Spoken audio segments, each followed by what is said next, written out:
देश के जाने माने पत्रकार केपी मलिक साहब को आमंत्रित करता हूँ। मलिक साहब, शुक्रिया आपका। डॉक्टर साहब जानना चाहते हैं, कालीचरण जी, आपके मोहल्ले में कौन सा नारा लगता है?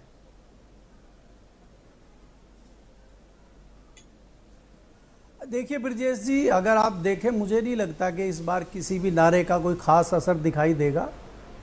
और ये डिबेट, जैसा कि श्रेय जी ने भी कहा है कि मायावती जी को केंद्र में रख के डिबेट चल रही है, तो मेरा मानना ये है कि तमाम वक्ताओं ने भी जिक्र किया है मायावती जी का। हमें नहीं भूलना चाहिए कि 2019 में भी उन्होंने डिसीजन लिया था विपक्ष में जाने का, और इस बार भी वो, मुझे 1000% उम्मीद ये है कि विपक्ष में जाने का निर्णय लेंगी, लेकिन वो समय का इंतजार कर रही हैं। इसमें भी कोई दो राय नहीं है कि मायावती जी की विश्वसनीयता में भी 10-12% रह गई है विश्वसनीयता, और उनका मत जो है, जो वोट प्रतिशत है, वो भी 10-12% रह गया है।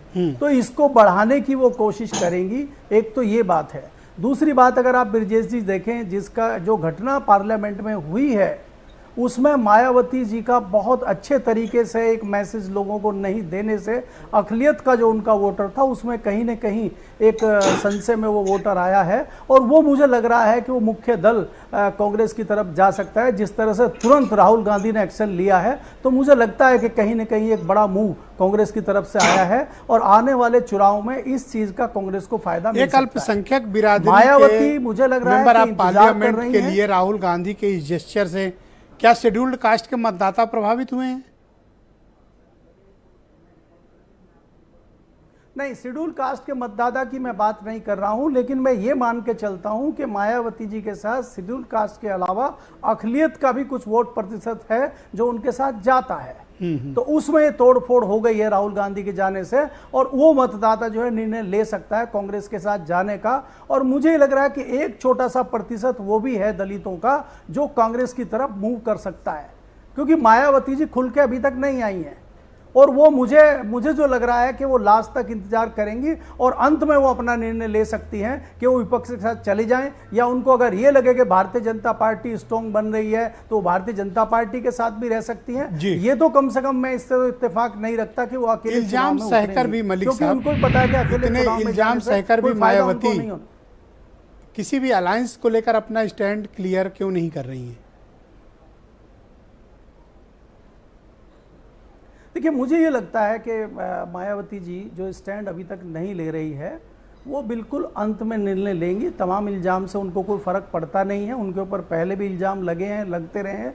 लेकिन बाकी जैसे अभी कांग्रेस के वक्ताओं ने, बाकी वक्ताओं ने, समाजवादी के वक्ताओं ने 2014 का जिक्र किया है, लेकिन 2019 का जिक्र उन्होंने नहीं किया। आपको याद रखना होगा कि यही समाजवादी पार्टी और बसपा एक साथ चुनाव लड़े थे जी। तो ऐसा नहीं है कि वो मायावती जी जो तीनों पॉलिटिकल पार्टी में एक चीज कॉमन पाया मैंने, गठबंधन में जाने इनमें तीनों में दम नहीं है कि ये कह दें कि मायावती के साथ नहीं चाहिए। ये तीनों में दम नहीं है। एक बात मैंने तीनों से पूछा, तीनों खुल कर नहीं करेंगे नहीं चाहिए। कोई नहीं कहेगा। मैं तो कह दो हाँ नहीं चाहिए, कहो तो सही। नहीं, हाँ नहीं, ये इसलिए नहीं कह सकते, ये इसलिए नहीं कह सकते हैं कि उनको नाराज नहीं कर सकते हैं जी। और ये कोई भी दल ऐसा नहीं कह सकता है कि हमें उनकी आवश्यकता नहीं है। सर यही तो ताकत है राजनीति में। मत प्रतिशत मैं यही तो कह रहा हूँ कि यही तो ताकत है जाएगा कि ये तीनों नहीं कह पा रहे हैं, वो भी तब जब वो अपने पूरेस्ट परफॉर्मेंस पे खड़ी हैं।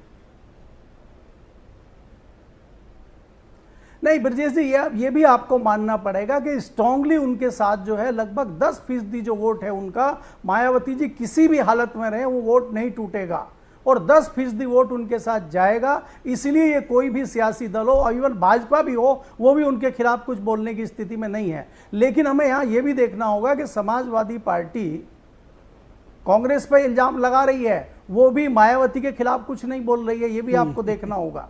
तो वो भी कहीं ना कहीं इस बात में है। ये आजकल तनातनी चल रही है कांग्रेसियों और सपाइयों में, कोई बात है? थोड़ा आजकल लहजा तल्ख है। नहीं, देखिए ब्रजेश जी, तनातनी का सीधा सीधा मामला आप भी जानते हैं। दोनों प्रवक्ताओं ने कहा कि दोनों 80 की 80 सीटों पे तैयारियां कर रहे हैं। अगर ये 80 की 80 सीटों पे तैयारियां कर रहे हैं, तो अगर मायावती जी बढ़ा देते हैं सर, यूपी में 160 सीट कर देते हैं। क्या करेगा? जो दूसरे छोटे दल, हाँ, जो 2%, 3% वाले लोग इनके साथ जुड़े हैं, वो क्या करेंगे? तो ये भी सोचने वाली बात है। और जो आप कांग्रेस की और समाजवादी सर, जब सबका बांटो, हमारे भाई राजभर जी का हिस्सा जरूर रखा जाए। वरना वो सबके दरवाजे मटकी फोड़ेंगे। उनके हिस्से पर कोई सर उंगली न उठाए, मेरी हार्दिक इच्छा है। देखिए वो तो राजभर जी के लिए तो दोनों प्रवक्ता जो वहां बैठे हुए हैं वही जवाब दे सकते बहुत हैं। शुक्रिया आपका मैं सर। उसमें ज्यादा कुछ वीरेंद्र जवाब